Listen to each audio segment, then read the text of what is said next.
Good day, and welcome to Abundant Life. I'm here with Randy Kay. My name's David Baldwin.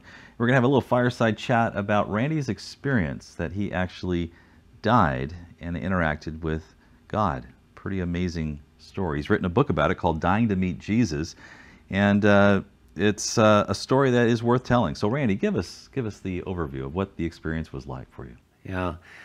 David, I did not believe in near-death experiences until I had my own.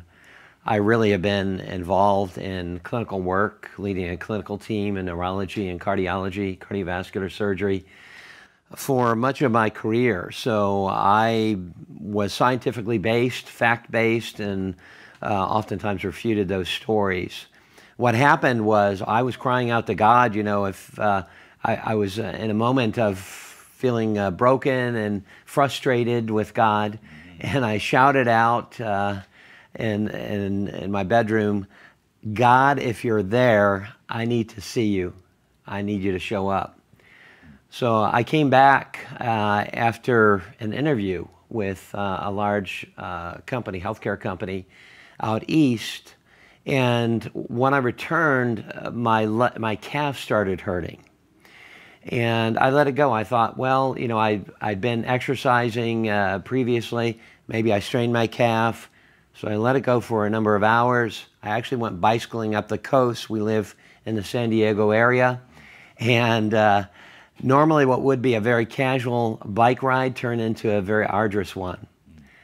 And my calf swelled to about 1.5 times its size.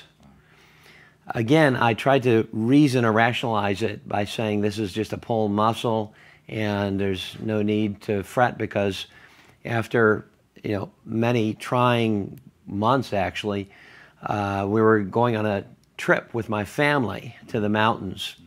So the last thing I wanted to do was really go into the doctor, but it got so bad I could not walk up the stairs. I have asthma, and so my breathing typically is strained, but now it was tremendously strained to the point where I couldn't even go from the kitchen to take out the trash to the side yard without being very winded. And when I tried to go up the stairs, I could barely move my leg. The calf was very heavy at this point, so I decided that I would go to the orthopedic doctor to just get an anti-inflammatory agent, some medications, maybe a painkiller, so that we could go on our trip. Yeah. So I went into the orthopedic doctor, and he said to me, okay, this doesn't look normal by this time. It was almost twice the size of my left calf, which was normal. He said, press into your heel and tell me how that feels. And it was very painful. He said, press into the ball of your foot. And I pressed into the ball of my foot, and he said, is that painful? And I said, no, just my heel. And he said, then that's not the muscle, because in the ball of your feet, if you press in, that's the straining the muscle, but in the back, that's straining the deep vein.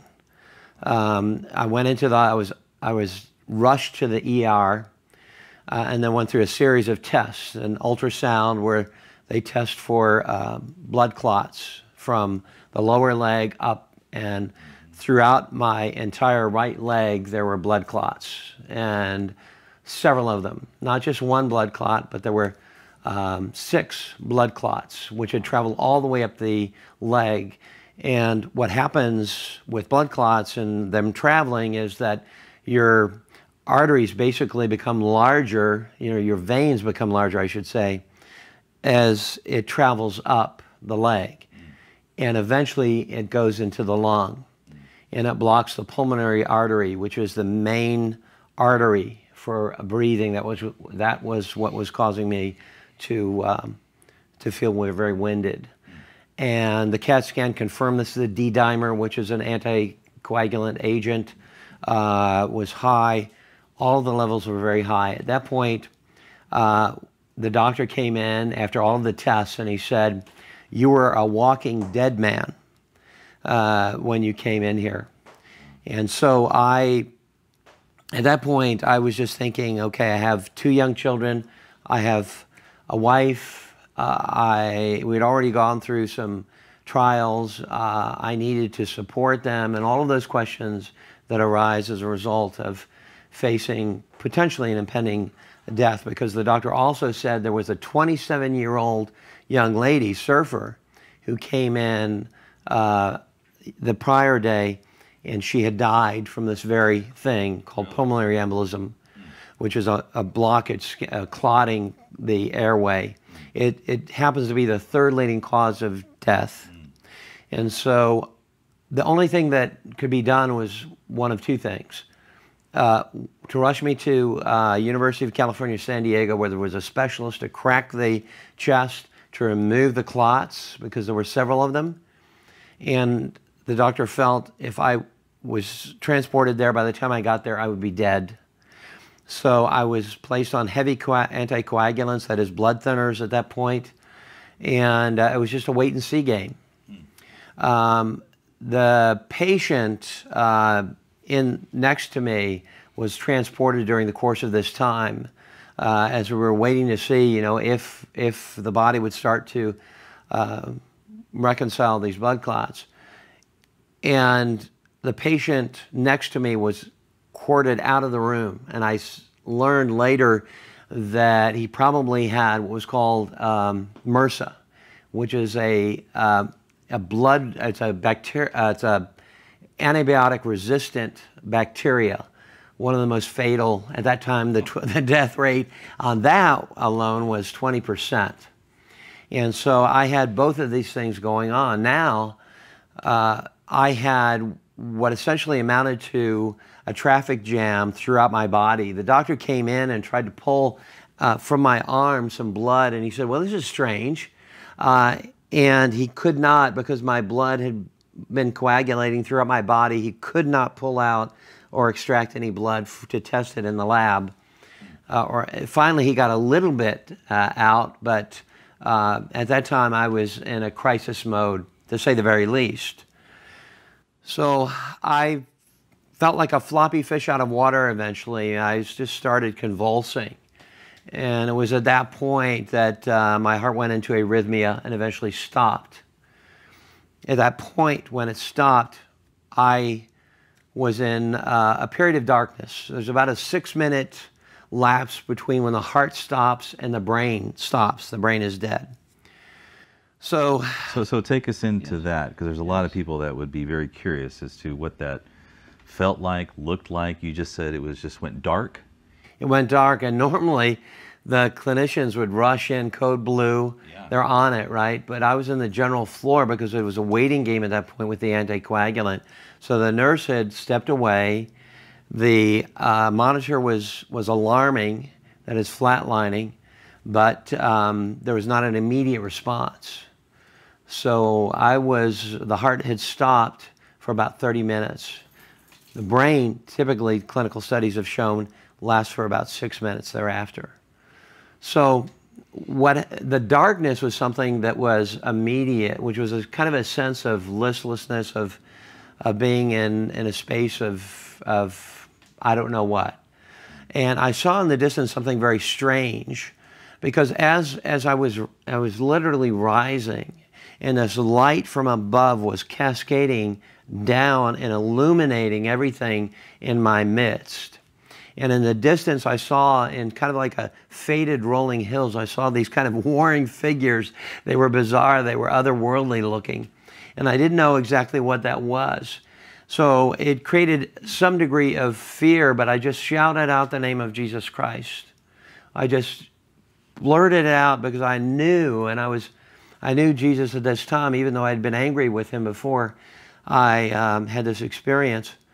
And it was at that point that my wife tells me I can't cry, because I'm one of the things with John Burke wrote the foreword for my book. He did a 30-year study on near-death experiences, and he said, for many people who have these, they're in the moment. It's not like a typical memory, so you're there.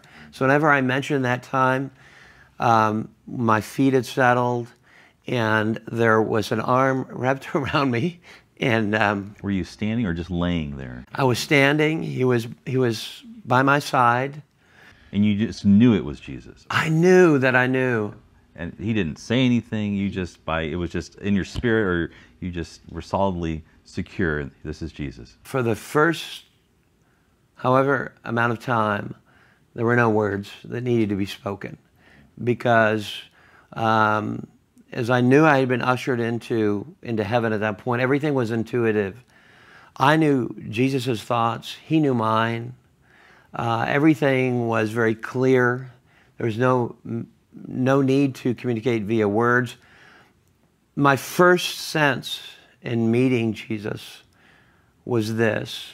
I said this in my mind, and that is, so this is love.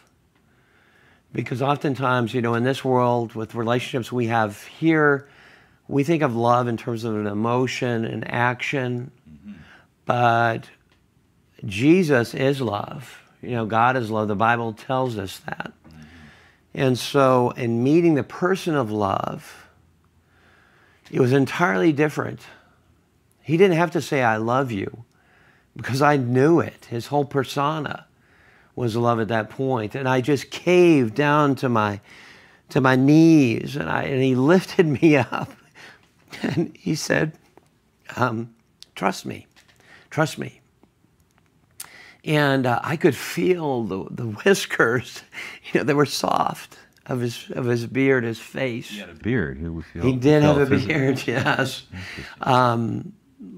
Brown hair, longer Almost brown like the image that people might think or grew up in a church thinking that Jesus would look like, or? Yes, very Middle Eastern, and I really didn't look at his face until I eventually, you know, when he had lifted me up and he was by my side, I turned and I saw his eyes. They were a brown olive color, and he looked through me and he tunneled into everything dark about me.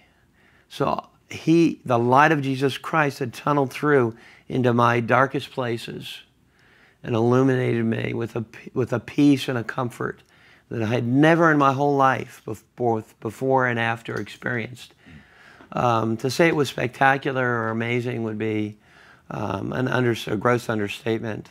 I wasn't concerned at that point of what was around me, because all I wanted to be was in the presence of the King of Kings and Lord of Lords. And he spent time with me. It wasn't until after he always had his arm around me after we started taking a walk that I then looked around to see where I was. Where were you? I was in heaven. It was a paradise. How do you know it was heaven? I knew, again, everything there was intuitive. I knew exactly where I was. I knew what Jesus was saying to me. I knew things beyond what my common understanding would be in my physical body, my new spiritual body. I felt like I had gone from an old jalopy to, you know, a new sports car. I mean, it was amazing how good I felt. I could breathe. All of the things that I didn't have in this world, that I was deprived of, I had physically or spiritually in that place. And I knew that I knew. And Jesus, again, didn't have to declare this as heaven. He did show me, and as he looked, because I did see the angels about, and I heard them. What does an angel look like? What did you see that? Yeah, well, that's a good question, David, because the angels I saw looked very different than Jesus. Jesus was a common figure, just like you and I. He looked very much the same. He spoke in like manner. There was nothing, the glory of the Lord that we picture, although I did see that during that one point, but it wasn't then. It was he was a kindred friend to me, and that's how I thought of him as we were walking about, as a kindred friend. Similar human-looking body that we're familiar with, kind of thing, or? Yes, he had a white robe. It was very cottony, very soft. I didn't really know what I was wearing at the time, but he looked very much, like a common person would be, Middle Eastern, kind of olive skin. But you asked about what the angels looked like, and they were very different. Okay. The angels, this is going to sound a little wacky or woo-zoo, but they were gargantuan. They were tall, like 7 feet, Shaq O'Neal type of tall. Okay. And their their arms were obviously long, but they were kind of a copperish type color, as I recall, because everything is vivid. Even now, the memory is vivid from heaven. Again, that's something indicative of many of those who have had experiences like Mary C. Neal and Don Piper. There was something about their eyes. It was almost like they were more fire than they were pupils. It was their voices resonated like would be multiple voices at once. So they were otherworldly, I would say, versus Jesus was very kindred in his appearance and his nature. And I could see for the first time, and looking at them, I could see, and I think, Jesus understood this as well, because he did talk to me. I could see why at the beginning of time, because of these awesome figures, the angels, why some like Satan could say, well, follow me, because Jesus was that familiar and they were that unfamiliar. And that a multitude, 10% or a tenth of the angels would leave with Satan, because it was that way. But everything in heaven had life.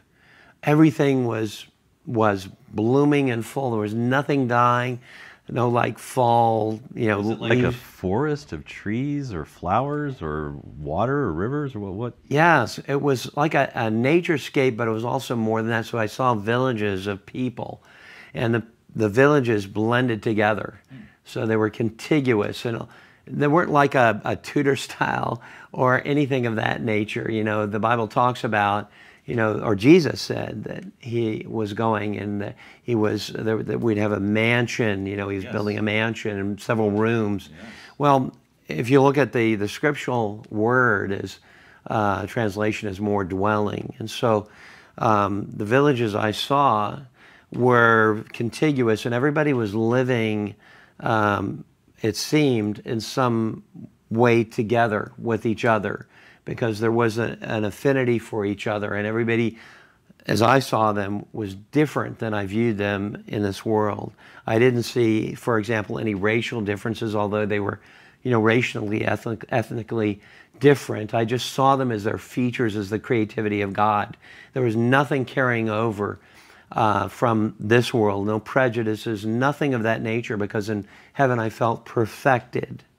So you saw other, like, new bodies, human bodies that were in these villages, I guess, or Yes. whatever you want to call. And I saw my grandmother,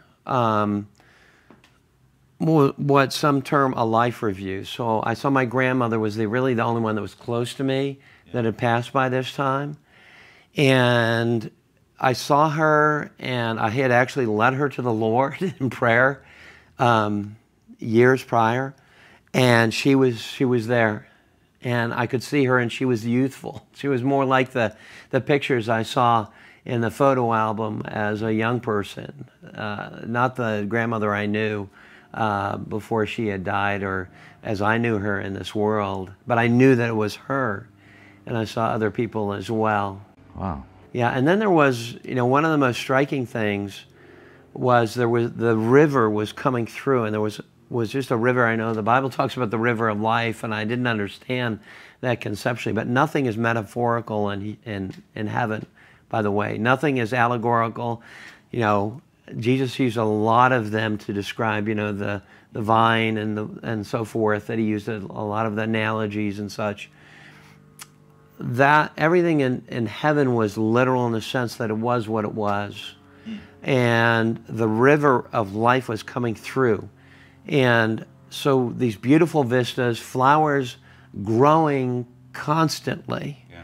So there was nothing dying in heaven. Everything, and the colors were more vibrant. I saw shades of colors and fragrances that were exponentially more varied than any I had seen. So in other words, you'd see reds of maybe hundreds of different shades of reds. It was like somebody had removed a veil, and then everything became so brilliant and so breathtaking.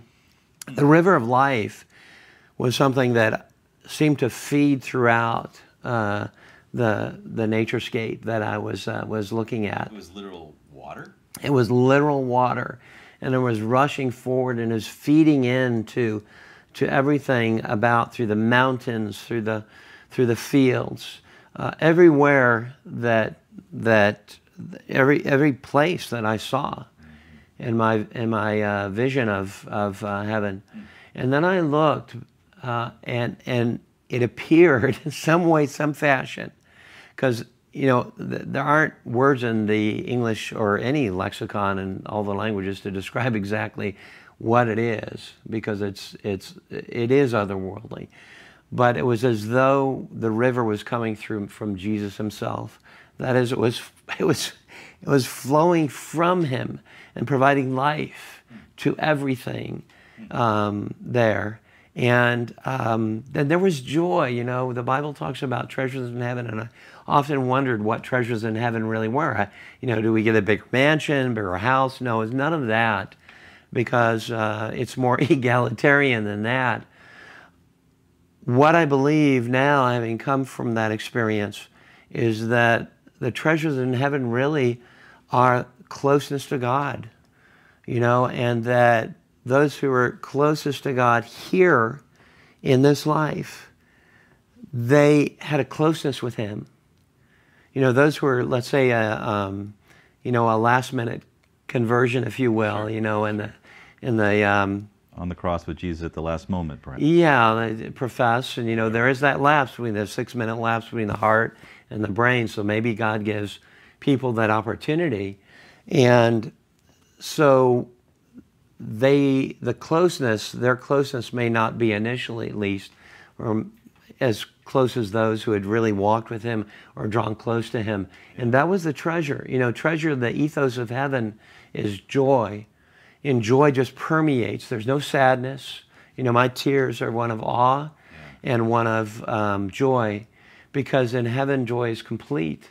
And I saw children. I saw different stages of life. I saw cascading kind of linens folding down. It was kind of like a flowing and a flowing down. And I saw these people frolicking about, angels, children, adults, just in joy and abandonment. But there was something very unique about their kind of merriment, and that was that everything was intentional. There was nothing that was not intentional, because everything was directed by the Spirit of God. So I'm really intrigued, as you were seeing everybody there, what were they doing?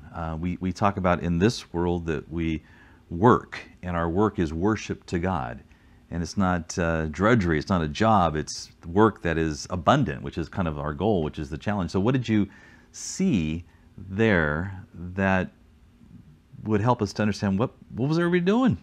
Were they just having that feast, and then there was no feast? Were they dancing? I don't know. What was going on?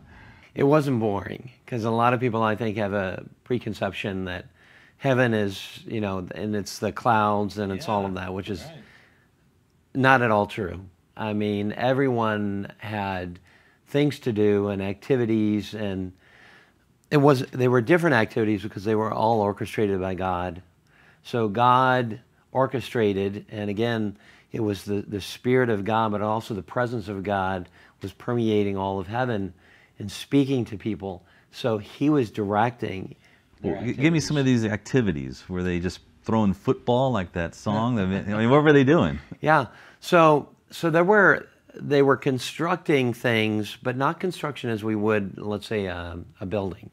What they were doing is constructing that is God's intention for them. For example, one of the visions I had, or one of the sights I saw, was three people. There was a woman.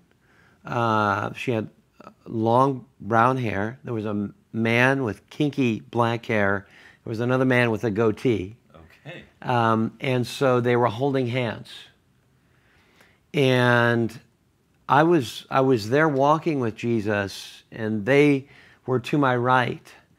But the woman was praying, and she was looking, and it seemed she was praying to the Lord, But she wasn't looking at Jesus who was next to me. It was as though Jesus was standing in the midst of them as they were holding hands.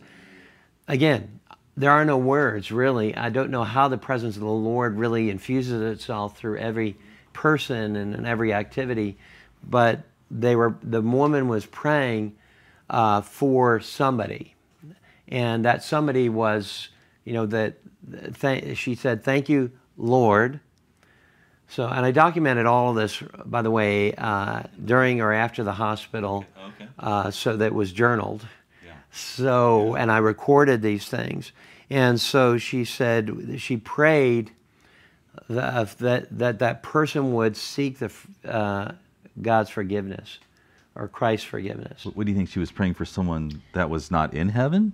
I believe she was. I believe the three of them were joining together in prayer and interceding as Jesus, by the way, intercedes constantly, my experience. And again, it's not something where, I speak, he speaks. It's the pervasive presence of Jesus throughout heaven, which is directing all of these activities. And as far as creating, and this is where it gets, again, a little woo-zoo, is that there are, how an artist would paint something and create it. That same level of creativity, or a builder would construct a building, are following the directions of Jesus Christ. So it was a manifestation of that through the actions and activity of the people doing it. Okay. Now, we always hear eternity is obviously forever, but the concept of time in the midst of this, do you have any sense of how long you were out or in, or whatever you want to call this experience? Was it a few moments, a few minutes? I was clinically dead for 30 minutes. So that was recorded on the monitors. Okay, so at least you had that as a timestamp. We know that my heart had stopped for 30 minutes before I had been revived. So that period that I was with Jesus in heaven during that time really was inconsequential in the scheme of what we call time in heaven. Right. Time is, after all, a human-made creation. In heaven, there is no conceptualization of time. Everything is, I didn't see darkness in heaven. Not to say there wasn't darkness in heaven. I did see, in the distance, I saw something which was a bit odd, which looked like kind of a funnel. And that was different in its makeup than what I was seeing in the light of, in the brilliancy of heaven. And I asked Jesus about that because that was so different. And his response to me was that was the connection between where I came from, which would be this world, and heaven. In other words, that's where I assume I was coming through that place to heaven. And again, I just have to reiterate that I'm a scientific guy. I'm a fact-based guy. Yeah. All of this, I wouldn't be speaking this way if not for my personal experience, because I did refute this before my own. And many of these things are really so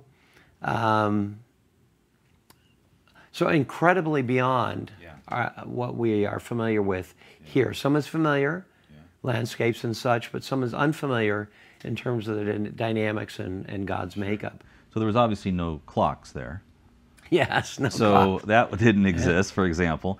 But something you said earlier about when the heart stops, the brain is still alive for about 6 minutes, and you don't know what can happen in that moment if Jesus is inviting them one last opportunity or whatever that looks like. Say more about that. Yes, and it ties into what Jesus said. He said, and it reiterated what was said in the Bible, and that he said, "I desire that no one would perish." And I remember that very distinctly, because the only sadness I really realized in Jesus was his sadness in looking at those who did not know him in this world. And again, we were thinking simpatico. Not that I had the mind of God, I didn't, but I understood what he wanted me to know.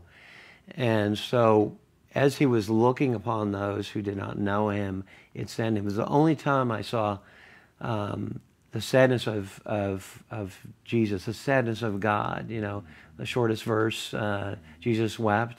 I saw the feelings, the emotions of the Lord.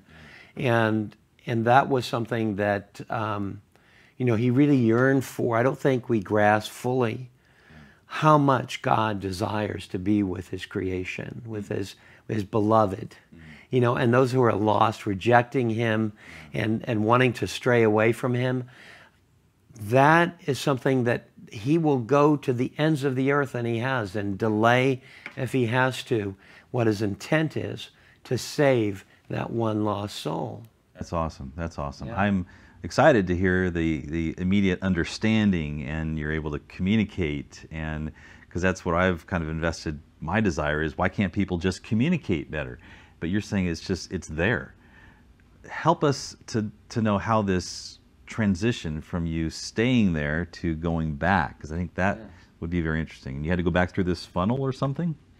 Well, what happened was a butterfly actually landed on my shoulder. I'm writing People Dying to Meet Jesus was a book about brokenness and sorrow, which briefly mentions my near-death experience. And then people would write me, or they'd comment back, and you know, I want to hear your full experience. You know, I want not just snippets of it. I want the full experience. And so I go into depth about one that happened. Was a butterfly had landed on my shoulder. It was the most beautiful butterfly. You know, just velvety of colors of all shades. Again, their colors were more pronounced in heaven than here. And so I was curious about that, because everything is intentional. Nothing happens happenstance in heaven. So I asked God about that. I said, Jesus, what? And he explained to me that this was symbolic of the wisdom that he was providing to me to guide me through life. And he said, I'm going to be returning you. I'm returning you. And did he say why? Yeah, so I asked him why. Well, yeah. You know, that was one thing I was very distraught about. I was never very distraught in heaven at all, but one thing, I felt like a child, you know, wakes up on Christmas morning, goes down to unwrap his presents, and then the parent says, well, you have to go back to bed and go back to sleep. You can't open it now. That's how I felt. And so when I asked him, he said that your purpose is yet to be fulfilled. And so my response to that was, well, Jesus, I think I should know my purpose if I have to leave this paradise to return to that world. And by the way, I can say very confidently that none of your loved ones who have gone on to heaven want to come back. that I didn't want to come back. And so I challenged Jesus at that point. And he told me that my purpose had yet to be fulfilled. And he said, I will not give you your purpose in full, because otherwise you would rely upon yourself and not upon me. And I'm the type A plus person, have to plan it for everything. You know, I just don't live in the moment very easily. Yeah. So it's very hard for me personally. Sure. So I knew what Jesus was telling me at that point, that I needed to get still. Of course, the Bible tells us that, to get still, to wait on him, which is an anathema to my nature here in this world. Right. And that I needed to be moment by moment, he said, focused on him, to relying upon that wisdom to guide me through. And I learned that when a friend of mine, you know, was going to get his hair cut, right? And the hairstylist, he went on the wrong day. The hairstylist, you know, he was going to change the appointment. And there was somebody who lost her husband, just recently died, and she was distraught. And the hairstylist said, well, you know, I can't fit you in now, but, you know, knowing that he was a believer, you might want to talk to this person whose hair he was cutting or styling. And so that was his purpose in the moment at that time, was to share the love of Christ to that person. He went his intention was to get his hair cut, but I think that's what the Lord was telling me, was that moment by moment, you know, grocery store, at work, wherever we are, that we need to hear the voice of God, because wisdom is essentially the voice of God speaking to us as to what to do, and to listen, to be attentive to the Lord. And that's what he was teaching me, so that when I returned, I would be more attentive to the Lord and directing him in the minutia of life, because as Christians, he taught me that we're not to just hang out, we're to be intentional in what we do in every moment of every day for the opportunities. And that is an ingredient or a step or the key to living a fuller life, or this abundant life that we're exploring, yeah? Yes, and I believe was one of the purposes that I had. Okay. Was instead of, because I know, David, you have trained so many people and corporations, and I had done some training as well, and I felt like, in being intentional, that I wanted to be more intentional with my walk in Christ and how I could apply that during my walk here more intentionally for Christ, to make a kingdom impact versus, trying to attain a level of success or trying to achieve, a certain title or respect from other people. So your purpose got clear, focused. That Yes. would be, would you put any other words to describe your purpose that you're walking out daily now? Yes. My overarching purpose is to love God more. My purpose is to grow closer to the Lord. So, because I know the closer I grow to God, the closer I get to him, the more what he wants me to do will just spill out of me. He'll change the have to do this, have to do that. I have to do this work. I have to, be good, be a good Christian or whatever, to the want to, because that's who I am, because I'm getting closer to the Lord, so I become more Christ-like. I don't become as Christ, but I become more Christ-like. And the closer I become to who Christ, God, wants me to be, the more I can live almost effortlessly, in some cases, to do that which he wants me to do. I'll know the mind of Christ. I'll listen to him as I heard him all of the time in heaven, but I'll be able to listen to him more attentively here and be able to do that which he tells me. And I'll have the will to do it. The have to will be changed to the want to. I'll want to do good. Yeah. I want to do these things that are honoring to God and good for other people. So then you're thrust back in, or gently placed back in, and you're now called to live this purpose out, but you're back in this world where the evil one's going to trip you up and challenge you and say you can't have the abundant life, you can't live this purpose, or is just going to throw everything your way. Did Jesus give you any insight, or just says, just remember the butterfly, or what was it that he said when you go back in? How are you going to navigate this? Yeah, so he told me there would be trials. He told me in his word, but he reiterated that, because what happened subsequent to my return. So my last memory of Jesus was he held my hand, and I said, I love you. I knew he loved me, so that was a given. And that was enough for a lifetime. So, and then I woke up in the Stark hospital room, and I thought, I needed to recover for, months after that, because I had so much damage to my valves in the leg and the heart. My lungs were damaged. I thought, okay, now I'm enlightened, I'll just go out and do God's will. I'm a better person, for having met him face to face. What happened was some of my greatest trials. Our daughter had many strokes, and she couldn't even remember her childhood, and in her adolescence she had these strokes, and then she was raped, and then I had the finance. We had about $500,000 in bills because of my hospitalization, and I had all kinds of trials. Sure. And I felt like I had my Job moment, and I felt like I deserved to have my post Job moment, which was where he got threefold more. Yes, yeah. I had to come back. So I know it sounds crass, but at least God owed me that, right? A season of bounty, Right. And it was quite the opposite to that, which was a season of trials and brokenness. But what I realized through that is that God was using that because I had this confidence that I never had before. I will never doubt God, as I did before my near-death experience, where I shouted, "You need to show up. I doubt you." Crisis of faith. I'm confident. I'd be stupid not to be confident in my Lord that He is who He is, and that heaven is for real, and all of those good things that now I know in my heart of hearts.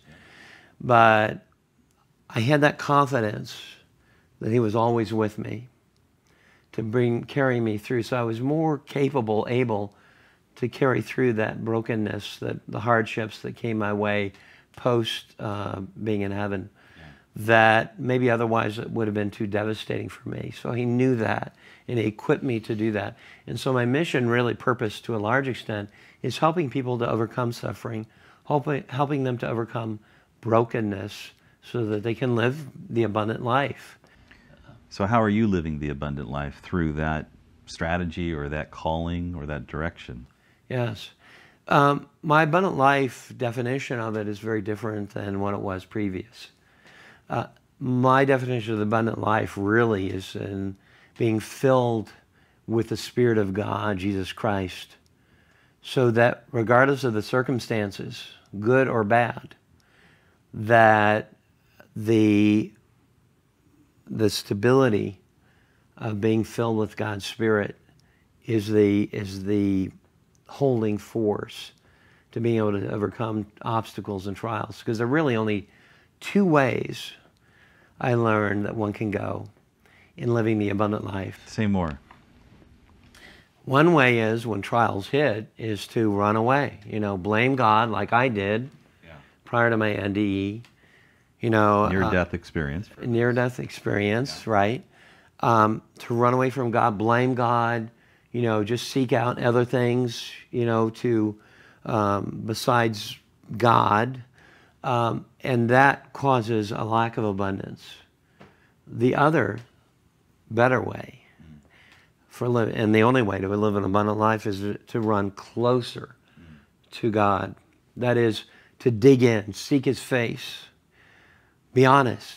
God, I don't know why you put me through this. I don't know why I have to go through this trial. And if you have to shout out to Him, I feel abandoned. I don't even know if you're there. Be honest, transparent with God, because He knows our heart. And then, but we're seeking. He knows that we're earnestly seeking Him. He knew that, and He did show up. He showed up. I had to die for Him to show up. But earnestly seek after the face of God, so that we don't have to die physically. But this is what I discovered, is that, because I have a lot of people that have contacted me or I've known have gone through tremendous suffering of all kinds. And I noticed that those who took that second route of drawing closer to God, so it hit, the inevitable consequence, suffering, trial hits, they run closer to God. They're in that group. That those are the people who are closest to God. And that really is the treasure in heaven. So their loss in this world is rewarded in heaven by closeness, in intimacy with God, that it will make it all worth it. Nothing is lost. Nothing is lost. It will all be redeemed. And that is a guarantee from the Lord that I learned not in His Word, and I learned it being with Him.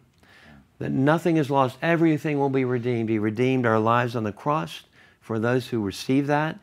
And He redeems us. Everything, Romans 8:28, all things work for good to those that belong to Him and are called according to His purpose. And His purpose is established. It's in our DNA, spiritual DNA. It's really discovering that. And the way that we discover it is to hear, it's to grow closer to God, to hear the voice of God's Spirit to direct our steps. And that those people who have suffered the most, then their reward, The redemption is not just on this earth, as it isn't for me, because I'm able to help people, be able to love them more sincerely, because I feel their pain. But also I know that when I go back, oh, phew, it's going to be beyond words. That's the abundance. Thank you. That's awesome, Randy. I'd love to talk to you more, and we will. This is the book, Dying to Meet Jesus. There's another resource you have coming out that's going to even offer even more detail about this amazing experience. I don't know if there's even a word to describe what you've gone through. And then, you know, it's like you being the true skeptic, and to have this experience is really helpful, I think, for those that would be like, is this legitimate? Is this real? Is he making this up? Or what is that all about? And you hear the movie Breakthrough, which was pretty remarkable, and this Heaven's for Real, you mentioned that as far as an interesting phrase there. But we have a lot more for you. This book came out in 2020, just prior to the pandemic. So interesting timing there. But this was a podcast, video podcast for Abundant Life on the story that Randy shared. And I'll never forget it. So thank you very much for sharing with me and with our audience. Thank you, David. You're welcome. Thank you.